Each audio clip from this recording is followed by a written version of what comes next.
మన పూర్ణిమ సిల్క్స్ లో కాదాంబరి కలెక్షన్స్ స్వచ్ఛమైన కంచి పట్టు చీరలు. వివరాలకు కాల్ చేయండి. Welcome to I dream. నా పేరు లుంపిని. శతమానం భవతి అని దీవిస్తూ ఉంటారు, అంటే నిండు నూరేళ్లు ఆరోగ్యంగా ఆనందంగా ఉండాలి అని చెప్పి. కానీ ఈ రోజుల్లో అది సాధ్యమయ్యేలాగా అస్సలు కనిపించట్లేదు కదా. కానీ అలా కాదు, సాధ్యపడుతుంది. దాని దగ్గర నాకు ఒక చిట్కా ఉంది, దాన్ని నేను ఇంప్లిమెంట్ చేస్తాను అని చెప్పేసి మాట్లాడుతున్నారు ఆయుర్వేద ప్రొఫెసర్ శ్రీనివాస్ రెడ్డి గారు. ఆయనతో మాట్లాడదాం. హలో సార్, నమస్తే.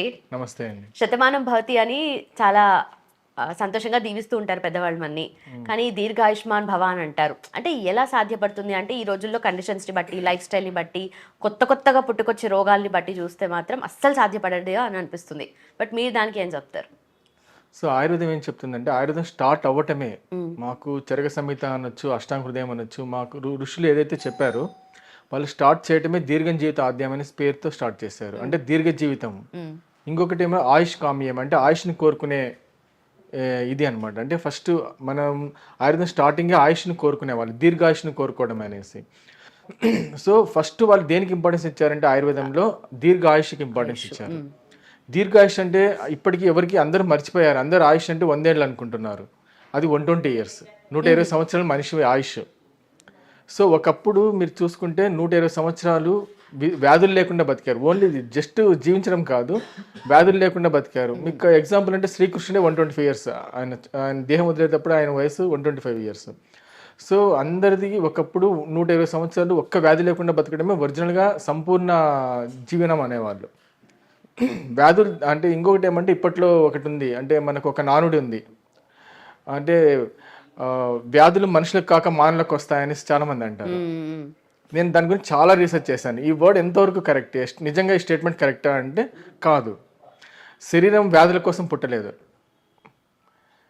శరీరం పుట్టింది ఎందుకు అంటే దీనికి ఆయుర్వేద ప్రకారంగా ధర్మార్థ కామ మోక్షానం ఆయుర్వేదం సాధనం. ఈ శరీరం ఆద్యం కలు ధర్మ సాధనం, అంటే ఈ శరీరము ధర్మ సాధనం కోసం పుట్టింది. ధర్మం ఎందుకు కోసం అంటే మోక్షం కోసం, మోక్ష సాధన కోసం మనిషి పుట్టాడని. అంటే ఆయుర్వేదంలో ఉండే, భారతదేశంలో ఉండే ప్రతి మన సంస్కృతి చెప్పేది మనకి ఏమంటే మనిషి పుట్టింది మోక్ష సాధన కోసం. అది సాధించాలంటే ఫస్ట్ ధర్మంగా జీవించాలి అనేసి. ఆ ధర్మ జీవనంలో ఆయుర్వేదం ఒక సపోర్ట్. అంటే ఏ విధంగా జీవించాలో మనకు తెలియదు. ఫస్ట్ ఆఫ్ ఆల్ మీరు గమనిస్తే ప్రతి జంతువుకి క్లారిటీ ఉంది, ఎలా జీవించాలి, ఎలా చనిపోయే వరకు దానికి ఒక క్లారిటీ ఉంది. ఏం తినాలి, ఏం తినకూడదు మీరు గమనించండి. ప్రతి జంతువు అన్ని తినదు. ప్రతి చిన్న ప్రాణితో సహా పెద్ద ప్రాణి వరకు ఏది పడితే అది ముట్టుకోదు. టైమింగ్ కూడా మెయింటైన్ చేస్తాయి. ఒక్క పంది తప్ప, పంది ఆల్ టైంలో తింటుంది. మిగిలిన ఏ జంతువు ఎప్పుడు పడితే అప్పుడు తినవు. టైం అయిపోతే అవి ఆపేస్తాయి. కానీ మనిషి అన్ని తింటూ ఉంటాడు, ఏమి తినకూడదు అవన్నీ తింటాడు. ఏది కూడా తెలియదు, ఎలా జీవన విధానం అనేది ఏమీ తెలియదు. మనిషికి తెలియకపోవడం వల్లే ఆచార్యులు, మన ఋషులు మనకు ఒక ఏ విధంగా జీవించాలనేది ఆయుర్వేదాన్ని మనకి ఇచ్చారు. సో అది జీవించడం, ఏ విధంగా జీవించడం అని తెలిసినప్పుడు మనిషి అది ధర్మబద్ధంగా జీవించడం వల్ల మోక్ష సాధనకు అర్హత పొందుతాడు అనేసి. సో అది పొందాలి అన్నప్పుడు మినిమం 120 years సంపూర్ణంగా జీవించినప్పుడు ఒక మనిషి తన సాధన, అంటే భూమి మీద ఏ విధంగా దేనికోసం అయితే పుట్టాడో దాన్ని సాధించడానికి ఛాన్సెస్ ఉన్నాయనేసి. అయితే మీరు చెప్పే దాంట్లో ఇప్పుడు మన శరీరం ఉన్నది రోగాల కోసం కాదు, ఆనందంగా బతకడానికి. ఆనందంగా బతకడానికి. మరి అలాంటప్పుడు ఏదైనా కొత్త జబ్బు వచ్చినా, ఏదైనా వచ్చినా కూడా, అంటే అప్పుడప్పుడు జలుబు జ్వరము ఇలాంటివి వచ్చినప్పుడు ఇమ్యూనిటీ పవర్ పెరుగుతుంది, అప్పుడు వచ్చినా పర్లేదు అని చెప్పి కొంతమందికి అస్సలు రాకుండా కూడా ఉంటుంది. కొంతమందికి ఎక్కువ వచ్చే వాళ్ళు ఇంకా స్ట్రాంగ్ అవుతారని అంటారు కదా, ఇది ఒకటి ఉంది. మరి దాని గురించి ఏం చెప్తారు? అంటే ఇప్పుడు ప్రకృతి మనం నాశనం చేయడం వల్ల రోగాలు వస్తూ ఉన్నాయి. మీరు గమనించండి, కరోనా వచ్చిన టైంలో చెట్లన్నీ కొట్టేయడం వల్ల సిలిండర్స్ కోసం, ఆక్సిజన్ సిలిండర్స్ కోసం హాస్పిటల్కి వెళ్ళాల్సి వచ్చింది. అదే బయట చెట్లు ఉన్నప్పుడు దాని ఛాన్సెస్ చాలా తక్కువ. అంటే మీరు ప్రకృతి నాశనం చేసే కొద్దీ ప్రకృతి ఇంకొక చోట దొరక మీరు డబ్బులు పెట్టి ప్రకృతిని కొనాల్సి వచ్చిన పరిస్థితి వచ్చింది. ప్రతిదీ ఇప్పుడు చూడండి, అన్ని ఇండ్లు కడుతూ ఉన్నారా, ఎక్కడైనా ప్లేస్ వదిలినారా చెట్లకు? ఒక చెట్టుకు ఒకప్పుడు మీరు గవర్నమెంట్ ఇవి తీసుకుంటే, మామూలు పల్లెటూరులో అయినా కానీ ఇండ్లు కట్టుకున్నప్పుడు, ఈవెన్ గవర్నమెంట్ క్వార్టర్స్ తీసుకున్నప్పుడు నాకు బాగా గుర్తు, చుట్టూ చెట్లు ఉండేవి, ఎంత ప్లాంట్ వదిలేవాళ్ళు. సో అది ఒరిజినల్గా అది మెథడ్. మనిషి ఏ విధంగా జీవించాలో ఒక ప్రకృతిలో భాగమై జీవించాలి తప్ప ప్రకృతిని నాశనం చేస్తూ ప్రకృతిని డామినేట్ చేసినప్పుడు రివర్స్లో వచ్చేటువంటి డిసీజెస్. ప్రకృతి మీరు ఎంత సంహరిస్తారో మీ శరీరం మీది కూడా అంతగా సంహరించబడుతుంది దేహం. దానివల్ల రోగాలు వస్తున్నాయి. కానీ రోగాలు స్పెసిఫిక్గా అంటే ఆయుర్వేదంలో క్లియర్గా చెప్పారు. రోగం ఎందుకు వస్తుంది అంటే ఒక్కటే రీజన్, అధర్మమే కారణం. అధర్మం ఏ రూపమైనా కావచ్చు. అంటే ఎగ్జాంపుల్, అధర్మం అంటే మనం ఇతరులకు చేసే చెడు ఒకటే కాదు.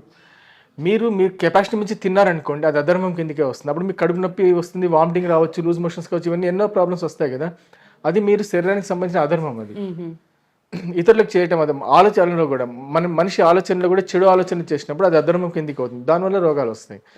సో మీరు ఏ విధ సైన్స్ తీసుకున్నా కూడా అధర్మమే ఫైనల్గా కావచ్చు. మరి ఇప్పుడు చూసుకుంటే 60-70 ఏళ్లకే ఇంకా అయిపోయింది జీవితం అన్నట్టుగా అనుకుంటున్నారు. మరి 100 ఏళ్ళు మీరు అన్నట్టుగా 120-125 వరకు బతకడం అంటే ఎలా అసలు? అంటే దానికి ఆచార్యులు చాలా అంటే మెడిసిన్స్ వైజ్ కావచ్చు, ఆహారం వైజ్ కావచ్చు, అన్ని రకాలుగా మనకి ఇచ్చారు. అంటే ఒకటి ఏం చెప్పారంటే అభ్యంగ స్నానం అనేసి ఒకటి చాలా ఇంపార్టెంట్ చెప్పారు. అంటే ఇప్పుడు ఫర్ ఎగ్జాంపుల్ చెప్తాను, తలస్నానం చేసినప్పుడు ఇప్పుడు ఎంతమంది చెవులో నూనె వేసుకుంటున్నారు, తలపైన నూనె పెట్టుకుంటారు. అంటే చాలా చోట్ల తలకు రాత్రి నూనె రాసుకున్నారు. ఇప్పుడు రేపొద్దున స్నానం చేయాలంటే, తల స్నానం చేయాలంటే ముందు రోజు తలకు నూనె పెట్టుకునేవాళ్ళు. ఇప్పుడు ఎంతమంది కేరళలో ఒక్కటే ఇప్పటికీ పెట్టుకుంటున్నారు, మిగిలిన చోట్ల ఎంతమంది పెట్టుకుని నాకైతే తెలియదు. నేను గమనించే ప్రకారం ఎవరు ఏం స్పెసిఫిక్గా పెట్టుకోవడం లేదు. అంటే ఒక తలస్నానం చేయాలంటే ముందు రోజు కంపల్సరీ తలకు నూనె పెట్టుకోవాల్సి ఉంటుంది. తర్వాత తలస్నానం చేసే ముందు చెవులో నూనె వేసుకోవాలి, ఖచ్చితంగా వేసుకోవాలి. చెవులకు నూనె వేసుకోవడం వల్ల ఏమవుతుందంటే సెన్స్ ఆర్గన్స్ దెబ్బతినవు, కన్ను కానీ తల బ్రెయిన్ కానీ ఇవేవి దెబ్బతినవు. సో తర్వాత చేతులు అరికాళ్ళకు పాదాలకు నూనె రుద్దుకునేవాళ్ళు. బాగా రుద్దుకోవడం వల్ల అది శరీరంలో బ్యాలెన్సింగ్ జరుగుతుంది, హీట్ అవన్నీ బ్యాలెన్స్ అవుతాయి. అప్పుడు మీరు స్నానం చేసినప్పుడు మీలో ఉండే టాక్సిన్స్ అంతా బయటికి పోవడానికి హెల్ప్ అవుతుంది. తర్వాత ఆయుష్ పెరుగుతుంది. ఇప్పుడు అలా తలస్నానం చేయడం లేదు, మీరు డైరెక్ట్గా తలస్నానం చేయడం వల్ల ఆయుష్ క్షీణిస్తుంది, నరాలన్నీ ఆయుష్ తగ్గిపోతుంది, బ్రెయిన్ మొత్తం అన్ని పొరపాట్లే ఉన్నాయి. ఎక్కడ తెలియదు, మొత్తం ఏమీ తెలియదు. ఇప్పుడు నా ప్రకారంగా అయితే ఏమీ తెలియదు, సబ్జెక్ట్ ఎవ్వరికి తెలియదు. మొత్తం పోవడం వల్ల మీరు గమనిస్తారంటే మ్యాక్సిమం పీపుల్ నా దగ్గరికి వచ్చినప్పుడు పేషెంట్స్ ఒక్కటే చెప్తారు, ఆడవాళ్ళందరితో చెప్పింది నేను కామన్గా ఒక స్టేట్మెంట్ చెప్తాను. ఎక్కువగా 40 years ఏజ్లో చాలామంది వచ్చారు, మ్యాక్సిమం సయాటికా పెయిన్స్తో వచ్చారు, నడుము నొప్పి సయాటికా పెయిన్స్తో వచ్చారు. అందరి కోరిక ఏమంటే వాళ్ళ పిల్లలు చదువుతున్నారంటే, సార్ మా పిల్లలు పెళ్ళయ్యే వరకు మేము హెల్తీగా ఉంటే చాలు, తర్వాత పోయినా పర్లేదు, అంతవరకు మాకు తగ్గించండి రోగం అనేసి. సపోజ్ పిల్లలకి పెళ్ళై ఉంటే వాళ్ళ పిల్లలు పుట్టే వరకు మాకు రోగం తగ్గించండి, తర్వాత మేము పోయినా పర్లేదు. అంటే ఎవ్వరు కూడా ఆయుష్ని కోరుకోవటం లేదు. మీరు గమనించండి, అందరు 60 years తర్వాత నాకు బతకడమే వద్దు నేను వెళ్ళిపోతాను అనేసి మ్యాక్సిమం లేడీస్, జెంట్స్ అయితే ఎక్కువ అడిగింది నేను వినలేదు. లేడీస్ అయితే ప్రతి ఒక్కరు చెప్పిన మాట 60 సంవత్సరాల తర్వాత నాకు వద్దు జీవితం అనేసి అంటున్నారు. అంటే లేడీస్ జీవితం ఎంత దుర్భరమైందో మీరు గమనించవచ్చు. బయటికి ఎవరు కనిపించడం లేదు, అంటే బయటికి అందరూ బాగానే కనిపిస్తున్నారు కానీ మ్యాక్సిమం పీపుల్లో ఎవరిలో ఇంట్రెస్ట్ లేదు లైఫ్ పైన. ఆటోమేటిక్ ఇంట్రెస్ట్ అయినప్పుడు ఆయుష్ తగ్గిపోతుంది. మనిషికి జీవనించాలన్న కోరిక లేనప్పుడు ఆయుష్ ఎలా పెరుగుతుందో తగ్గిపోతుంది. ఎందుకు తగ్గుతుందంటే ఆ స్ట్రెస్ లెవెల్స్ పెరుగుతూ ఉన్నాయి. ఫర్ ఎగ్జాంపుల్ ఇప్పుడు ఆయుష్ మీరు 100 సంవత్సరాలు ఉన్నారు, ఇప్పుడు లేడీస్నే తీసుకున్నప్పుడు ఆ మెన్స్ట్రువల్ సైకిల్ పీరియడ్లో ఎలా ఉంటుందో వాళ్ళు కరెక్ట్గా ఇలాంటి ఫుడ్డే తినాలని చెప్పారు ఆయుర్వేదంలో. ఇలా దర్భచాప్ మీదే పండుకోవాలి, ఇట్లా ఎక్కడంటే అక్కడే పరుపుల పైన పండుకోకూడదు, దర్భచాప్ మీదే పండుకోవాలి, అప్పుడైతే బ్లీడింగ్ కంట్రోల్లో ఉంటుంది. తర్వాత వచ్చేసి ఫుడ్ కూడా అంటే పాలు, నెయ్యి, అన్నము, తర్వాత పెసరబ్యాలు ఇవే తినాలి, అంటే కూలింగ్ చేసేటి, శరీరానికి కూల్ చేసేటి తినాలి. ఈ మసాలాలతో సహా ఏవి తినకూడదు, మొత్తం అన్ని తింటున్నారు. సో దాని నుంచే ఇప్పుడు పీసీఓడి ప్రాబ్లమ్స్ పెరగడం కానీ, ఒబేసిటీ కానీ, హార్మోన్ ఇంబ్యాలెన్స్ కానీ, మొత్తం ఆ పీరియడ్ టైంలో చేసిన ఇంబ్యాలెన్సే లైఫ్ టైం వాళ్ళు సఫర్ అవుతూ ఉన్నారు. ప్లస్ అది ఇలా ప్రాబ్లమ్స్ ఇది చేయకూడదని చెప్పేవాళ్ళు కూడా ఎవరు లేకుండా పోయారు ఇప్పుడు. సో ఇంకోటి ఏమంటారంటే పీరియడ్స్ టైంలో పెయిన్ కామన్ అంటారు, అసలు కామన్ కానే కాదు. వాళ్ళు ఫుడ్ మెయింటైన్ చేసినప్పుడు అసలు పెయిన్ అనేది రాదు. కానీ ఇప్పుడు మోడర్న్ సైన్స్ ఏం చెప్తా అంటే పెయిన్ అనేది కామన్ అని చెప్తారు. నేను ఎంతమంది చూసాను, లేదు వాళ్ళకి లైఫ్ స్టైల్ చేంజ్ చేస్తే కానీ పెయిన్ రానే రాదు అసలు. సో అది తెలియని, సైన్స్ తెలియని కూడా తెలియదు ఇలా ఉంటుంది లైఫ్. అందుకని అప్పుడు ఫుడ్ చేంజ్ చేశారు, ఆయుర్వేదంలో ఫుడ్ ముందే చేంజ్ చేశారు. ప్లస్ దర్భ చాప్ మీద పండుకోవాలి, ప్లాస్టిక్ చాపల పైన కూడా పండుకోకూడదు, దేని మీద భూమి మీద పండుకోకూడదు, పరుపుల పైన పండుకోకూడదు. మీరు దర్భ చాప్ మీద పండుకున్నప్పుడు దాంట్లో ఎలక్ట్రిసిటీ ఉంటుంది, దాని యాక్షన్స్ డిఫరెంట్, అది బ్లీడింగ్ని కంట్రోల్ చేస్తుంది, ఎక్సెస్ బ్లీడింగ్ ఉన్న దాన్ని కంట్రోల్ చేస్తుంది. ప్లస్ దానికి చాలా బాడీలో ఉండే హీట్ని అంతా బ్యాలెన్స్ చేస్తుంది. ఎందుకంటే లేడీస్ జనరల్గానే హీట్ ఎక్కువ ఉంటుంది, అది బ్యాలెన్స్ చేయడం వల్ల ఎన్నో ప్రాబ్లమ్స్ పోతాయి. సో అదంతా చెప్పడం లేదు, టెక్స్ట్లో కూడా చాలా లేవు, తర్వాత బయట కూడా చెప్పడం లేదు. ప్లస్ అందరూ సైన్స్నే నమ్మడం వల్ల, సైన్స్లో చెప్పింది కన్ఫర్మ్ చేసుకోవడం వల్ల బ్రెయిన్లో అది కన్ఫర్మేషన్ చేసేసుకుంటున్నాను. సో ఇలా ఎందుకంటే నేను పేషెంట్ చూసినప్పుడు చూశాను కొంతమంది 80 ఏళ్ళ వాళ్ళని, 60 ఏళ్ళ వాళ్ళని, వాళ్ళకు 6 డెలివరీలు అయినా కూడా ఒక్కసారి కూడా జీవితంలో హాస్పిటల్ మెట్లు ఎక్కలేదు. అలాంటి వాళ్ళని చూసిన తర్వాత ఓకే, ఎందుకు అంటే వాళ్ళు అప్పుడు జీవన విధానం. ఇంకోటి ఏమంటే అప్పట్లో అభ్యంగ స్నానం అనేసి చేసేవాళ్ళు, వారానికి ఒక్కసారైనా అంతా నూనె పూసుకొని, శరీరం అంతా నూనె పూసుకొని, తర్వాత ముక్కులో, కంట్లో, చెవిలో నూనె వేసుకునేవాళ్ళు.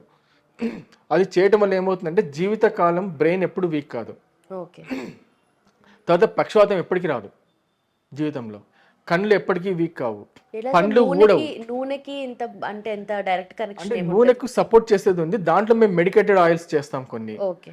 వాటికి ఎంత పవర్ ఉంటుందంటే నేను ఒక డ్రాప్స్ చేసి ముక్కులోకి ఇచ్చినప్పుడు ఆయనకు బ్రెయిన్లో బ్లాక్స్ ఉన్నాయి, అప్పటికి నాకు తెలియదు. 1 మంత్ తర్వాత ఆయన కొంచెం చెయ్యి వీక్నెస్ అనిపిస్తే 1 మంత్ నుంచి వీక్నెస్ అంటే అతను బెంగళూరుకి వెళ్ళి చెకప్ చేసుకున్న తర్వాత బ్రెయిన్లో బ్లాక్స్ అని చెప్పారు. కానీ అతనికి పెరాలిటిక్ అటాక్ కాలేదు. ఎందుకు కాలేదు అంటే ఈ డ్రాప్స్ వేసుకోవడం వల్ల.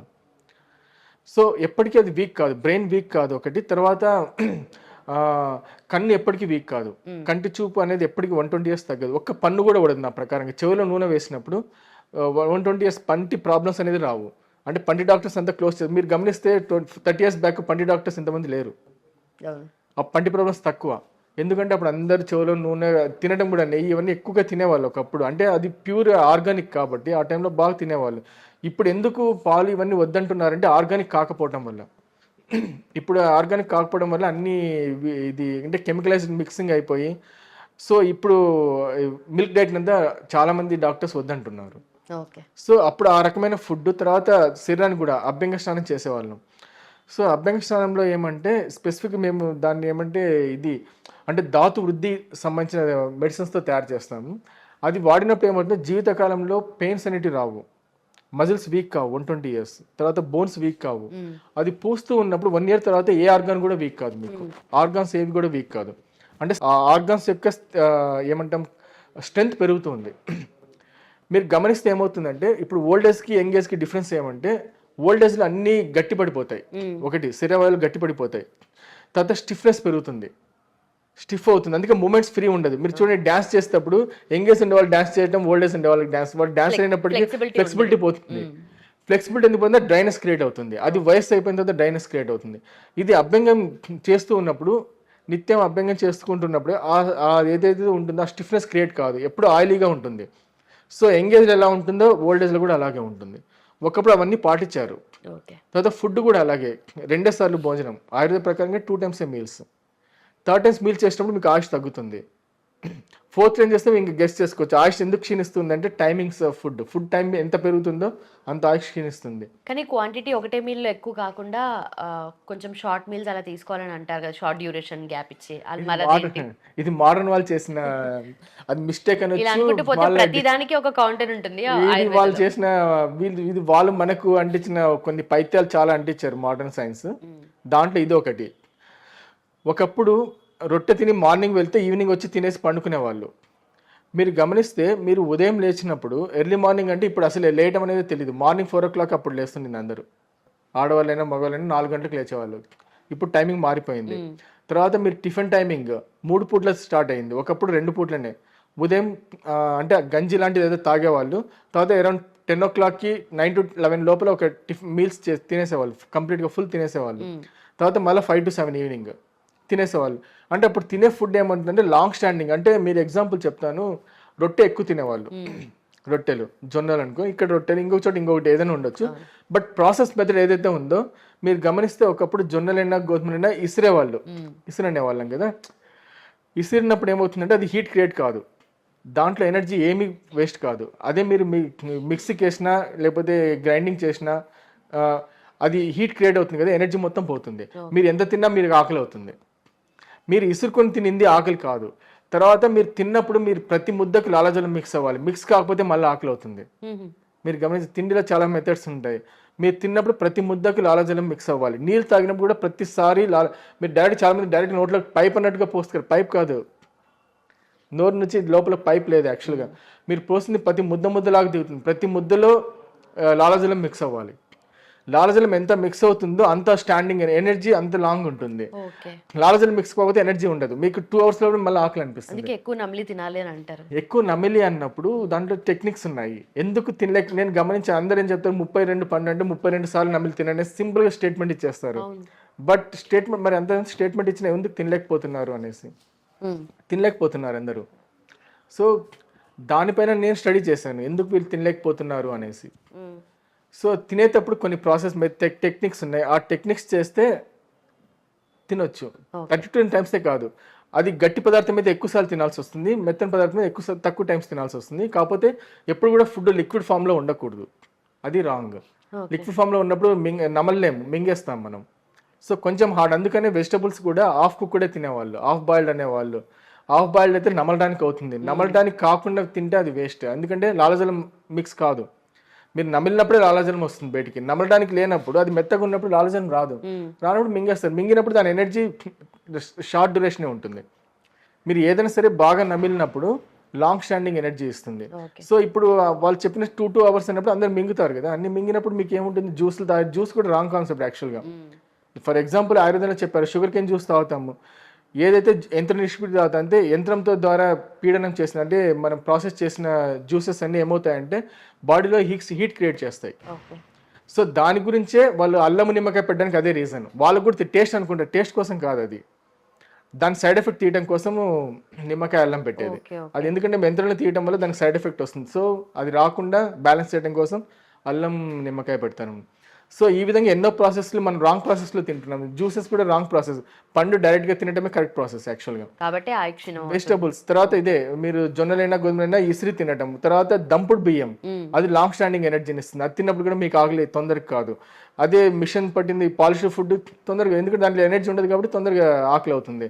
సో వాళ్ళు మనకంటే ఇచ్చారు. తర్వాత ఇంకొకటి ఏమంటే నైట్ మీరు 9 లోపల పండుకుంటే మీరు 5 o'clock తిన్నా కూడా ఆకలి కాదు. కావాలంటే గమనించండి, మీరు 5 o'clock భోజనం చేసి ఫుల్గా ఈవినింగ్ నైట్ 9-10 o'clock వరకు మీకు అస్సలు తినాలనిపించేది, ఆకలి కూడా కాదు.